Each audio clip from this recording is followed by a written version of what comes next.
નમસ્કાર, આપ જોઈ રહ્યા છો લખત ન્યૂઝ અપડેટ ચેનલ। તમામ સમાચાર અને અપડેટ મેળવવા માટે ચેનલને સબસ્ક્રાઇબ કરો અને બેલ આઇકન પર ક્લિક કરો જેથી તમામ સમાચાર અને અપડેટ તમને મળી રહે। તાલુકાની અંદર છેલ્લા 1 મહિનાની અંદર 3 ઝેરી કોબ્રા સર્પ નીકળતા તેઓને રેસ્ક્યુ કરી સલામત છોડી મૂકવામાં આવ્યા।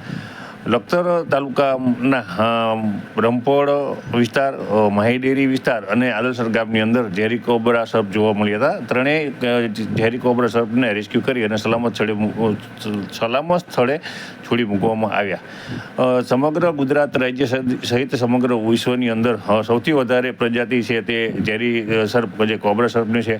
આ કોબ્રા સર્પ છે તે લોકોને ક્યારેય તેને સંછેડ્યા વગર તેઓ કાટતા નથી અથવા દંશ મારતા નથી। તેમ છતાં લોકો ડરના માર્યા આવા સર્પને છે તેઓને મારી નાખતા હોય છે। તેના કારણે આ પ્રજાતિ છે તેને શેડ્યુલની અંદર લેવાની ફરજ પડી રહી છે। ત્યારે આવા સર્પને કોઈએ મારવાની અને તેને રેસ્ક્યુ કરી અને સલામત છોડી દેવા જરૂરી છે, કારણ કે તેને મારી નાખતા હોય આ પ્રજાતિ નાશપ્રાય થવાના આરે છે।